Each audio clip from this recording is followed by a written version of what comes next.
மகன் வந்து எனக்காக ஆலயத்தை கட்டுவான், நீ வந்து யுத்தங்களை செஞ்சிருக்க, அதனால் வந்து நீ வந்து எதுவும் பண்ண மாட்ட, நீ எதுவும் பண்ண வேணாம், நீ அதுக்கான காரியங்களை ஆயத்தப்படுத்து, உன்னுடைய மகன் வந்து பண்ணுவான் அப்படின்னு சொல்லிட்டு சொல்லுவார். அவர் தான் வந்து சாலமோன். ஸோ சாலமோன் வந்து யாருன்னு பார்த்தீங்கன்னா பத்சபாலுக்கு பிறந்த மகன். ஸோ பத்சபால் இடத்துல தப்பு ஃபஸ்ட்டு பண்ணார். அவருக்கு பிறந்த குழந்தை வந்து ஃபஸ்ட்டு குழந்தை இறந்து போயிடும். ஸோ அதுக்கப்புறம் திரும்பவும் இவர் வந்து பத்சபேலை மனைவியாக ஆக்கிடுவார். ஸோ பத்சபேலுக்கு பிறந்த மகன் தான் சாலமோன். ஸோ சாலமோன் தான் அடுத்தது வந்து ராஜாவாக ஆகணும் அப்படின்னு சொல்லிட்டு கர்த்தருடைய திட்டம் அவர்கிட்ட இருந்தது. ஸோ இந்த மாதிரி இருக்கும்போது இவர் வந்து எல்லா காரியங்களும் கர்த்தருடைய ஆலயத்தை கட்டுறதுக்கான எல்லா பணிகளும், ஏன்னா அது வரைக்கும் ஆசிரியப்பு கூடத்தில் மட்டும்தான் கர்த்தர் இருந்தார். உடன்படிக்கை பெட்டியை வச்சு தான் எல்லாருமே வந்து கர்த்தர்கிட்ட பேசிகிட்டு இருந்தாங்க. அது வழியாக தான் பேசிகிட்டு இருப்பார். ஸோ இந்த மாதிரி இருக்கும்போது என்ன ஆகுதுன்னா, சாமுவேல் மரிச்சிடுறாரு. ஸோ அதுக்கப்புறம் தாவீது வந்து தாவீதுக்கும் வயசாகிடுது. அவர் வந்து அந்த பத்சபால் வந்து சாலமோனை வந்து ராஜாவாக அபிஷேகம் பண்ணோம் அப்படின்னு சொல்லிட்டாங்க. அப்போ தாவீதுக்கு பலவிதமான போராட்டங்கள். அவருடைய மகன் அப்சலோம்னு சொல்லிட்டு ஒரு மாதிரி தான் அவரை சாவடிக்கிறதுக்கே, அவரை கொன்று போடுறதுக்கு அவன் வகை தேடி கொண்டு வந்தான், ராஜ்யத்தை பிடிக்கிறதுக்கு. இந்த மாதிரி பலவிதமான போராட்டங்கள் இருந்தது. கடைசியில் வந்து இவர் சாலமோனை ராஜாவாக ஆக்கிடுவார். ஸோ சாலமோன் வந்து ராஜாவாகும்போது சாலமோன் வந்து ஞானத்தில் வல்லவன். ஸோ கர்த்தர்கிட்ட கேட்டது, இந்த நான் சிறிய மகனாக இருக்கேன், அதனால் வந்து ராஜ்யம் பண்ணுறது எப்படின்னு எனக்கு தெரியாது, அதனால் எனக்கு ஞானத்தையும் அறிவையும் கொடுங்க அப்படின்னு சொல்லிட்டு அவர் கேட்பார். ஸோ அதனால் கர்த்தர் வந்து மகா பெரிய ஞானத்தை வந்து சாலமோனு கொடுத்தார். ஸோ சாலமோன் வந்து அவருடைய நீதிமொழிகளை கேட்கவும் பல தேசத்தில் வந்து பல பேர் வருவாங்க. அவர் தான் வந்து இந்த மாதிரி பலவிதமான காரியங்கள் பண்ணார். கர்த்தருக்கான ஆலயத்து பணிகளை எல்லாத்தையுமே கட்டி முடித்தார். ஸோ அதே மாதிரி அது மட்டும் பண்ணாமல் அவர் வந்து பலவிதமான மாளிகைகளையும் அவருக்கான காரியங்களையும் கொடுத்தாரு. கர்த்தர் வந்து யுத்தத்தெல்லாம் ஓய்ந்து போக பண்ணியிருந்தார். அவர் காலத்தில் எந்த ஒரு யுத்தமும் நடக்கலை.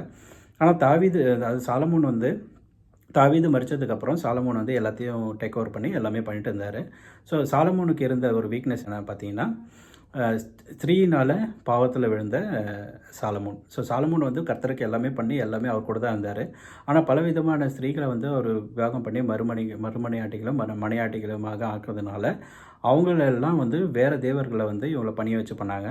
யார் கையினால், இப்போது சாலமோன் வந்து கர்த்தருக்கு ஆலயத்தை கட்டினாலும் அவர் கையினாலே மற்ற தெய்வங்களுக்கு ஆலயத்தை கட்டவும் அவங்களுக்கு தொழுது கொள்ளவும் இந்த மாதிரி பண்ணி அவர் வந்து விழுந்து போக பண்ணாங்க. ஸோ ஸ்ரீனால் விழுந்து போன ஒரு ராஜா வந்து சாலமோன். ஸோ சாலமோன் வந்து எல்லாத்தையும் கட்டினார். அந்த ஃபஸ்ட்டு அந்த கர்த்தருடைய ஆலயம் எங்கே கட்டப்பட்டதுன்னா, அந்த ஒலிவ மலையில், அந்த மலைக்கு மேலே தான் வந்து கர்த்தருடைய ஆலயம் வந்து முதல் ஆலயம் கட்டப்பட்டது. அதில் வந்து ஃபுல்லாக தங்கம், வெள்ளி, வெண்கலம், அந்த மாதிரி எல்லா விதமான சகல விதமான பொருட்களையும் வச்சு கட்டினாங்க. ஸோ அந்த இடம் வந்து ரொம்ப ரொம்ப முக்கியமான ஒரு இடம். ஸோ இது முடிஞ்சதுக்கப்புறம் அதுக்கப்புறம் என்னாச்சுன்னா, இந்த யூதாவோட இந்த எருசலேம் பட்டணமும் தாவீது நகரமும் இஸ்ரவேலும் வந்து தனித்தனியாக வந்து பிரிஞ்சது. ஸோ இந்த யூதா பட்டணத்துக்கு வந்து இந்த சாலமோனும் தாவீதும் அந்த மாதிரி வந்து ராஜா வந்தாங்க. இஸ்ரவேல் வந்து அது சமாரியா தேசம். ஸோ இஸ்ரவேல் பட்டணத்துக்கு சமாரியா வந்து தலைநகராக இருந்தது. யூதா இதுக்கு வந்து இந்த எருசலேம் வந்து தலைநகராக இருந்தது. ஸோ இந்த மாதிரி இருக்கும்போது இவங்க 2 பேருக்கிட்டையும் நிறைய வந்து சண்டை நடந்தது. ஸோ இஸ்ரவேல் தனியாக பிரிஞ்சது, யூதா தனியாக பிரிஞ்சது. ஸோ இந்த மாதிரி இருக்கும்போது நிறைய ராஜாக்கள் வந்து இதுக்கப்புறம் வந்த ராஜாக்கள், இப்போ சாலமோனுக்கு அப்புறம் வந்து ரெகோபியம் வந்தார். ரெகோபியம் வந்து இப்போது இந்த மாதிரி வந்து அதுக்கப்புறம் வந்த இவங்க வந்து யூதாவுடைய ராஜாவாக இருந்தாங்க. அவங்க வந்து இஸ்ரவேல் வந்து அது வந்து ரெகோபியம்னா அவங்க வந்து எரோபியம் வந்து ராஜாவாக வந்து இஸ்ரவேலுக்கு வந்தார். அவங்க வந்து சமாரியாவை தலைநகரை வச்சு ஆட்சி பண்ணாங்க. ஸோ யூதாவுக்கும் சமாரியாவுக்கும் இந்த இஸ்ரவேலுக்கும் சில டைமில் வந்து சண்டை நடந்துகிட்டே இருக்கும், இவங்களுக்கும் ஆகாது, இந்த மாதிரியே போயிட்டு இருந்தது. ஸோ இந்த மாதிரி எல்லாமே போகும்போது கடைசியில் இதில் வந்து நிறைய காரியங்கள் நடந்தது. கர்த்தருக்கு விரோதமாக அவங்க நிறைய பாவங்கள் பண்ணாங்க. கர்த்தர் வந்து பல விதங்களில் அவங்கள மீட்டுக்கொள்றதுக்கு போராடினார். இந்த சில ராஜாக்கள் வந்து கர்த்தருக்கு நல்லவங்களாக இருந்தாங்க. சில ராஜாக்கள் வந்து பலவிதமான தெய்வங்களை வணங்கி மக்களை வந்து சோரம் போக பண்ணாங்க. அதில் முக்கியமானது பாகால் வந்து வழிபட பண்ணாங்க. அதில் முக்கியமான பார்த்தோன்னா ஆகாப்போட கதை வந்து நமக்கு எல்லாமே தெரியும். அந்த மாதிரி வந்து அதில் வந்து தீர்க்கதரிசி தான் எலியா. ஸோ எலியா வந்து பண்ண எலியாவோட தீர்க்கதரிசி பண்ண காரியங்கள் எல்லாமே தெரியும். வானத்திலேருந்து அக்கினி இறங்கி பாகால் தீர்க்கதரிசிகள் எல்லாமே பட்சித்து போட்டு அவங்க எல்லாருமே அழிச்சு போட்டாங்க. அக்கினி இறங்கி பலியை வந்து கர்த்தர் தான் தெய்வம் அப்படின்னு சொல்லிட்டு எல்லாருமே அறிந்து கொண்டாங்க. இந்த மாதிரி பல விதங்களில் மக்கள் போகும்போது கர்த்தர் வந்து தீர்க்கதரிசிகள் நியாயாதிபதிகளை எழுப்பி அவங்கள வந்து அதுக்கப்புறம் நியாயாதிபதிக்கு அப்புறம் தீர்க்கதரிசிகள் வந்தாங்க. எலியா தீர்க்கதரிசி, அதுக்கப்புறம் எலிசா. ஸோ எலிசா தீர்க்கதரிசியும் பலவிதமான அற்புதங்கள் பண்ணாங்க. கர்த்தர் வந்து அவங்க வழியாக எல்லாமே பேசி எல்லாமே சொன்னார். ஆனாலும் இருந்தாலும் ஜனங்கள் வந்து பாவத்துக்கு வழியாக பாவத்துக்கிட்டவே தான் போயிட்டு இருந்தாங்க. ஸோ இந்த மாதிரியே போயிட்டு இருந்தது. எலியா வந்து பலவிதமான இது சொல்லிட்டு இருந்தார். நிறைய விதமான காரியங்கள் நடந்தது. அதுக்கப்புறம் எலிசாவுக்கு வந்து கொடுத்தாரு. ஸோ எலிசா வந்து அவரை விட அதிகமான அற்புதங்கள் பண்ணி எல்லாமே சொல்லிட்டு இருந்தார். ஸோ இந்த மாதிரி காரியங்கள் போயிட்டே இருந்தது. ஸோ இது இஸ்ரவேல் தேசம் வந்து என்ன தான் வந்து கர்த்தர் வந்து அற்புதங்கள் அடையாளம் செஞ்சு அவங்களுக்கு எல்லா விதமான காரியங்கள் பண்ணாலும் அவங்க வந்து திரும்ப திரும்ப வந்து பாவத்து வழியாக தான் போயிருந்தாங்க. பிசாசு வந்து அது எல்லாத்தையும் வந்து அவங்கள செய்ய வச்சுட்டே தான் இருந்தான் பின்னாடி இருந்து. ஸோ இந்த மாதிரி போச்சு. அதுக்கப்புறம் அதுக்கப்புறமா வந்த தீர்க்கதரிசிகள்லாம் வந்து நிறைய தீர்க்கதரிசிகள் வந்தாங்க. ஸோ ஏசாயா, எரேமியா, யோவேல் தீர்க்கதரிசி, இந்த மாதிரி நிறைய தீர்க்கதரிசிகள் வந்தாங்க. ஸோ ஏசாயா தீர்க்கதரிசி வந்ததுக்கு ஏசாயாவும், எரேமியா, யோவேல், அதுக்கப்புறமா மீகா, நாகும், அந்த மாதிரி வந்து அந்த தீர்க்கதரிசிகள் எல்லாமே வந்தாங்க. ஸோ இதில் வந்து நம்ம பழைய ஏற்பாட்டில் இருக்கிற புஸ்தகத்துலலாம் பார்த்திங்கன்னா இந்த உன்னத பாட்டு, நீதிமொழிகள், அதெல்லாம் வந்து சாலமோன் எழுதினது, சாலமோனுடைய நீதிமொழிகள். அதுக்கப்புறம் சங்கீதம் வந்து தாவீது எழுதினது. ஸோ அதுக்கப்புறம் வரது எல்லாமே தீர்க்கதரிசிகளுடைய புஸ்தகங்கள்.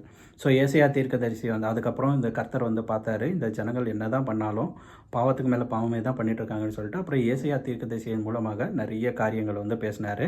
ஸோ அதில் ஒரு காரியம்தான் வந்து என்னென்னு பார்த்தீங்கன்னா, கர்த்தரே வந்து நமக்கு வந்து பிறப்பார்.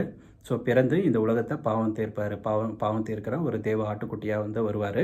உலகத்தின் பாவத்தை சுமந்து தீர்க்கிற தேவ ஆட்டுக்குட்டி, ஆவியானவர் அப்படின்னு வந்து அவர் வந்து இந்த உலகத்தில் வந்து பிறந்து அவரே வந்து எல்லாத்தையும் எந்த ஒரு மனிதனால் பாவம் வந்து இந்த உலகத்துக்கு வந்ததோ அந்த ஒரே மனிதனால் எல்லாவற்றுக்கும் வந்து ரட்சிப்பு வந்து வரும் அப்படின்னு சொல்லிட்டு அவர் சொன்னார். அவருக்கு வந்து இம்மானுவேல் என்று பேரிடுவாங்க. அந்த மாதிரி சொன்னார். பலவிதமான தீர்க்க தரிசனங்கள் சொன்னார். அதே மாதிரி என்னென்னா ஏசாயா, எரேமியா அந்த புஸ்தகங்களில் வந்து பார்த்திங்கன்னா இஸ்ரவேல் ஜனங்கள் வந்து இஸ்ரவேலுக்கு ரட்சிப்பு வந்து கொடுக்கறதுக்கு வருவார் அப்படின்னு சொல்லிட்டு சொல்லுவார். அதே மாதிரி இதில் வந்து இந்த இஸ்ரவேல் ஜனங்கள் எல்லாமே சிதறடிக்கப்பட்டு போவாங்க. இந்த இஸ்ரவேல் தேசமே இருக்காது அப்படின்னு சொல்லிட்டு சொல்லுவார். ஸோ இஸ்ரவேல் தேசம் வந்து என்னென்னா அதுக்கப்புறமா கடைசி காலத்தில் வந்து அந்த உலர்ந்த எலும்புகள் அப்படின்னு சொல்லிட்டு ஒரு இடத்துல வந்து சொல்லுவார். உலர்ந்த எலும்புகள் உள்ள தீவுகள். அதுக்கப்புறம் என்ன ஆகும்னா அந்த தீர்க்க தரிசனம் உரைக்கும் போது அந்த எலும்புகள் எல்லாமே ஒன்றா வந்து அதோட கரெக்டான இடத்துல வந்து சேரும். அதுக்கப்புறம் ஆவி வரும். ஆவி வந்ததுக்கப்புறம் எல்லாருமே வந்து எழுந்திருந்து ஒரு சேனையாக நிற்பாங்க. இது வந்து கடைசி காலத்தில் நடக்கும் அப்படின்னு சொல்லிட்டு தீர்க்க தரிசனம் சொல்லுவார். ஸோ இந்த மாதிரி நிறைய தீர்க்க தரிசனம் வந்து இஸ்ரவேல் ஜனங்களுக்கும் இயேசு கிறிஸ்துவோட, அதாவது அடுத்து நடக்க போகிற காரியங்கள், இம்மானுவேலரை பற்றியான காரியங்கள் எல்லாத்தையும் வந்து சொல்லியிருப்பார். ஸோ இதில் வந்து ஒரு சில முக்கியமான தீர்க்கதரிசிகள் பார்த்திங்கன்னா தானியேல். ஸோ தானியேல் அவருடைய தோழர்கள் வந்து சாத்ராக், மேஷாக், ஆபேத்நேகோ. ஸோ இவங்க எல்லாருமே வந்து ரொம்ப உண்மையும் உத்தமமாக கர்த்தருக்காக இருந்தவங்க. ஸோ இதில் வந்து இந்த காரியங்கள் எல்லாம் முடிஞ்சதுக்கப்புறம் என்னன்னு பார்த்தீங்கன்னா ஏசாயா, எரேமியா இந்த மாதிரிலாம் முடிஞ்சதுக்கப்புறம் என்ன ஆகுதுன்னா கர்த்தர் வந்து இஸ்ரவேல் ஜனங்களை சிதறடிக்க ஆரம்பித்தார். ஸோ அவர் சொன்ன மாதிரி தீர்க்க தரிசனங்கள் நிறைவேற ஆரம்பித்தது 450 வருஷத்துக்கு அப்புறம்.